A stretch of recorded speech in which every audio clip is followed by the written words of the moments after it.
Hello everyone, welcome again. Today we are here with a new topic, that is diabetes and asthma. We will discuss today about the diabetes. So first question is, what do you mean by diabetes? Diabetes, it occurs when your blood glucose is too high. Blood glucose is your main source of energy and comes from the food that you eat. Insulin, a hormone made by the pancreas, help glucose from food get into your cells to be used for energy. Dear students, diabetes के बारे में बहुत सारे misconceptions हैं. सबसे पहला misconception तो यही है कि हम सोचते हैं कि अगर हमने मीठा खाया तो हमें डायबिटीज़ हो जाएगी. ऐसा कुछ नहीं है. डायबिटीज़ हमें होती कब है, इस बात को हम बड़े अच्छे से समझें. ये एक्चुअल में पूरा प्रोसेस क्या है. प्रोसेसिंग ये है कि जब भी कुछ फूड हमने इंटेक किया, फूड के इंटेक होने के बाद जैसे ही फूड इंटेक होगा वो स्मॉल इंटेस्टाइन में जाके ब्रेक डाउन होगा. ब्रेक डाउन होने के बाद वो ग्लूकोज की फॉर्म में टूट जाता है. वही ग्लूकोज ब्लड के अंदर सेल्स के पास पहुंचता है. लेकिन और उस ग्लूकोज को सेल्स के अंदर जाने के लिए, यानी सेल उसे एब्जॉर्ब करे, उसके लिए इंसुलिन की ज़रूरत होती है. और इंसुलिन एक ऐसा हार्मोन है जिसे पैनक्रियाज सीक्रेट करती हैं, बनाती हैं. एक्चुअली जैसे ही ग्लूकोज ब्लड में मिक्स हुआ, सेम टाइम ब्रेन पैनक्रियाज को ऑर्डर देता है कि आप इंसुलिन बनाना शुरू करो, ट्रिगर करता है और पैनक्रियाज इंसुलिन बनाती है. उस इंसुलिन का काम सिर्फ इतना है कि वो सेल को बोलती है, मीन्स ये केमिकल सिग्नल है. ये केमिकल सिग्नल सेल के पास जाता है और सेल को कह देता है कि आप ग्लूकोज को एब्जॉर्ब करो. क्योंकि ग्लूकोज बनने के तुरंत बाद इंसुलिन तो सीक्रेट होता ही है, चाहे वो कम अमाउंट में हो या ज़्यादा में. बिना इंसुलिन के ग्लूकोज को सेल एब्जॉर्ब कर ही नहीं सकती, क्योंकि ये केमिकल चेन है, ये केमिकल ऑर्डर है जो इंसुलिन के फॉर्म में सेल्स को मिलता है. तो अब क्वेश्चन आता है कि फिर डायबिटीज़ कैसे है. डायबिटीज़ होती ही तब है जब इंसुलिन का बनना बंद हो जाता है या फिर सफिशिएंट अमाउंट में नहीं बनती, जिसकी वजह से जो भी ग्लूकोज है वो हमारे ब्लड में घूमने लग जाता है. और जब वो एब्जॉर्ब नहीं होता, इसका मतलब वो ब्लड के अंदर ही रह जाता है, जिसे हम कहते हैं कि ये शुगर हो गई. बड़ा सीधा सा मोटी सी बात है कि अगर पैनक्रियाज काम करना बंद कर दें या इंसुलिन बनना बंद हो जाए तो ही हम कह सकते हैं कि डायबिटीज़ हो गई. इसमें कहीं नहीं आता कि मीठा खाने से डायबिटीज़ होगी या फिर किसी और तरीके से, क्योंकि एनर्जी का मेन सोर्स ग्लूकोज है. अगर ग्लूकोज नहीं होगा तो एनर्जी नहीं मिलेगी. इसीलिए जब भी कभी खाना टूटता है तो वो ग्लूकोज की फॉर्म में टूटता है और सेल के अंदर जाके माइटोकॉन्ड्रिया में एटीपी की फॉर्म में ब्रेक डाउन होता है. तो diabetes can classified into following types.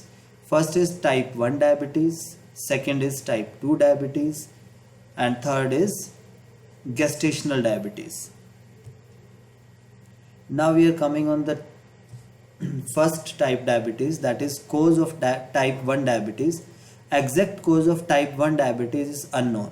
अभी तक इसके exact जो cause हैं उनके बारे में कुछ पता नहीं है. कुछ assumptions हैं. In this type of immune system, our immune system which normally fights harmful bacteria और virus, जो हमारा immune system है जो normally fight करता है हार्मफुल बैक्टीरिया और वायरस के against, attack and destroy our insulin producing beta cells. Actually जो बीटा सेल्स हैं जो इंसुलिन को सीक्रेट करती हैं, उन्हें डिस्ट्रॉय कर देता है in the pancreas. This leaves us with little और नो इंसुलिन, जो कि हमें इंसुलिन या तो कम अमाउंट में या फिर छोड़ता ही नहीं है.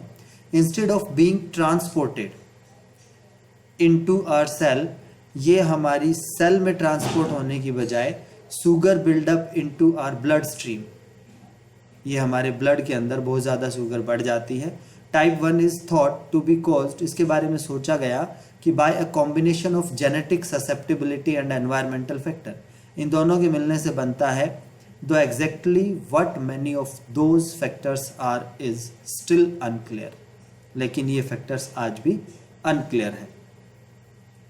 टाइप 1 डायबिटीज़ में हमारे यूरिन के थ्रू डायबिटीज़ ग्लूकोज बाहर आने लगता है। Next is risk factor of type 1, exact cause of type 1 is unknown.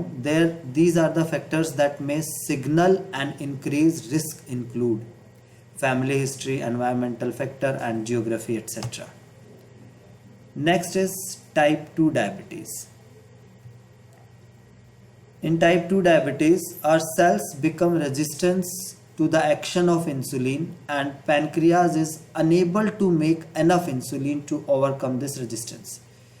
Actually होता ये है कि जब शुगर लेवल बढ़ जाता है और पैनक्रियाज काम करना छोड़ देती है, या यूं कहें कि जो इंसुलिन सीक्रेट हुआ वो कम अमाउंट में हुआ और सेल्स रजिस्टर हो गई, सेल्स रेजिस्टेंस हो गई, वो रजिस्टर्ड हो गई, इसका मतलब वो इंसुलिन वो ग्लूकोज को एब्जॉर्ब नहीं कर रही हैं। Instead of moving into our cell, वो ग्लूकोज सेल में जाने की बजाय where it needed for energy, जहाँ पे एनर्जी की नीड है वहाँ जाने की बजाय sugar buildup in our blood stream, blood में ही घूमने लग जाता है। Being overweight is strongly linked to the development of type 2। जो ओवरवेट होते हैं उनके साथ ऐसा बहुत ज़्यादा होता है, but not everyone with type 2 is overweight. जितने ओवरवेट हैं सबके साथ ऐसा नहीं है, लेकिन जिसके साथ होता है इसी कारण से होता है। एक्चुअली जो हमारी इंसुलिन है वो ट्रिगर करती है, वो ऑर्डर देती है सेल्स को कि वो ग्लूकोज को एब्जॉर्ब करें। जैसा कि पीछे भी बताया गया था कि जैसे ही ग्लूकोज बनने लगता है इंसुलिन अपना काम शुरू कर देता है और सेल्स को ऑर्डर करता है कि वो ग्लूकोज को एब्जॉर्ब करें। लेकिन जब इंसुलिन होगा ही नहीं, सेल को ट्रिगर करने वाला रिमोट होगा ही नहीं, तो फिर वो किस तरह से ग्लूकोज को एब्जॉर्ब करेंगे, जिसकी वजह से हमारे ब्लड में ग्लूकोज बढ़ जाता है, जिसे हम कहते हैं कि ये डायबिटीज़ हो गई है। तो risk factor of type 2 it is weight, inactivity, family history and age etcetera. Now type gestational diabetes. Gestational diabetes, it is during pregnancy the placenta produce hormones to sustain pregnancy. And these hormones make cells more resistant to insulin. Pancreas respond by producing enough extra insulin to overcome this resistance. क्योंकि कुछ glucose बच्चे को भी चाहिए होता है जो उस टाइम गर्भ में होता है, और माँ को भी चाहिए होता है क्योंकि glucose is the main source of energy. But some time pancreas can't keep up. कई बार ऐसा हो जाता है कि पैनक्रियाज उस रेजिस्टेंस को ब्रेक डाउन करने के लिए एनफ इंसुलिन सीक्रेट नहीं कर पाती। When this happen too little glucose gets and to stayed into the blood. कुछ थोड़ा या बहुत ज़्यादा ब्लड भी ग्लूकोज ब्लड में रह जाता है, रिजल्टिंग इन गेस्टेशनल डायबिटीज़, जिसका रिजल्ट गेस्टेशनल डायबिटीज़ होता है। लेकिन इसमें ऐसा कुछ नहीं है, कुछ जैसे ही बेबी डिलीवर्ड हो जाता है तो उसके बाद ये अपने आप सही भी हो जाती है। Risk factor of gestational diabetes, age, family और personal history and weight. These could be the reason for that. Now what is sugar free and how it work? Sugar free क्या है और ये कैसे वर्क करते हैं? It is actually made from artificial sweeteners which doesn't provide you any calories but gives you the taste of sugar. Sugar free के बारे में हमने बात किया, देखा बहुत सारी टेबलेट्स आती हैं जो शुगर फ्री होती हैं। Actually these tablets are having only artificial sweeteners that providing us only the sweetness. Sugar, it is dissolved in blood and energy giving substance, means this is nutritive substance, and like saccharine, these all are the artificial sweeteners. It is not dissolved in blood and non-nutritive substances. ये non-nutritive होते हैं और ये blood में dissolve नहीं होते बल्कि excretory system के थ्रू सीधे बाहर आ जाते हैं। इसीलिए जो ये सैक्रीन है ये इस तरह का एक सब्सटेंस है जो मीठा तो होता है लेकिन हमें एनर्जी नहीं देता, जिसे हम शुगर फ्री के रूप में यूज़ करते हैं। Now next is asthma. What is asthma? It is a chronic disease involving the airways in the lungs. These airways or bronchial tube allow air to come and out to the lungs. In asthma, the airways are always inflamed. They become even more swollen and muscle around the airways can tighten. Then something trigger your symptoms. हम दोबारा से इस बात को समझें कि these airways और bronchioles, कुछ ब्रोंकियोल होती है जो जिसे हम पाइप कहते हैं, एयरवेज पाइप होते हैं जिसके अंदर से एयर आती और जाती है, वो टाइट हो जाते हैं जिसकी वजह से हमें सांस लेने में प्रॉब्लम होती है, चाहे वो सूजन की वजह से हो या कोई दूसरा कारण हो, और जिसकी वजह से कुछ सिम्टम्स नज़र आते हैं जैसे coughing, shortness of breath, and it can be major problem that interferes with daily activity and may lead to a life threatening asthma attack. जो अस्थमा अटैक के बाद बहुत ज़्यादा नैरो हो जाते हैं जिसकी वजह से हमें सांस लेने में प्रॉब्लम होती है। कोज क्या है इसके? Airborne substances, respiratory infection, cold air, strong emotions, stress and preservatives. How it happen? Let us take an example with a diagram. देखते हैं ताकि हमें समझ आए।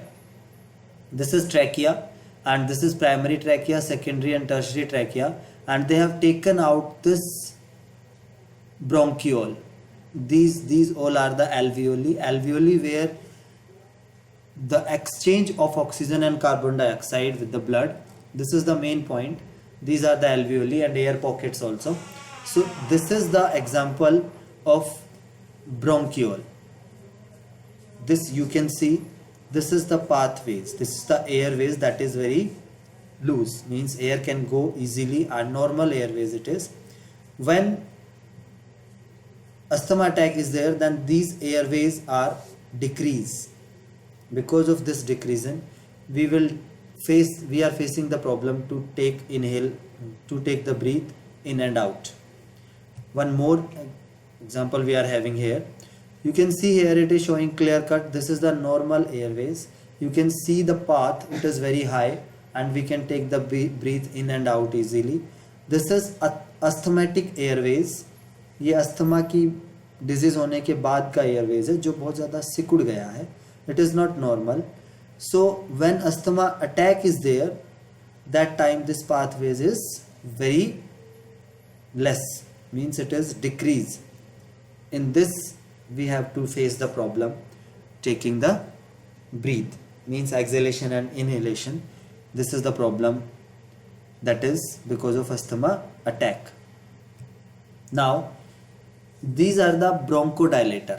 Bronchodilator means अगर किसी कारण से हमारी जो ब्रोंकियोल है उसका नैरो पाथ हो गया है, पाथ बहुत ज़्यादा नहीं है जिसकी वजह से हमें सांस लेने में ट्रबल हो रही है, तो ये कुछ पंप्स हैं जिनके बारे में आपने देखा होगा. पंप होते हैं जिसके अंदर से जब हम सक करते हैं, उसको पंप करते हैं अपने मुंह में, तो अस्थलीन कुछ एक केमिकल है जिसकी वजह से हमारी जो ब्रोंकियोल है, जिसे ब्रोंकोडाइलेटर कहा गया, वो अस्थलीन है जिसकी वजह से हमारी ये एक्चुअली एक तरह का स्टीरॉयड है जिसकी वजह से हमारी ब्रोंकी जो है वो उसका जो पाथ है वो खुल जाता है, और उसी पाथ के खुलने की वजह से हमें इंस्टेंट सांस लेने में आसानी होती है. So dear students, this is the risk factor of the asthma. Having a blood relative with asthma. Blood relative means our sister, parents, brother. This is the blood relation. If they are having the asthma, then also we can suffer. This is the risk factor. Having any allergic condition, कोई भी एक allergic condition. Being overweight की वजह से भी हो सकता है. Being a smoker, smoking की वजह से भी, and exposure to second hand smoke. These all are the risk factor for that. So now in next topic we will discuss about the hypertension and back pain. So we'll meet in next video with hypertension and back pain. See you, bye.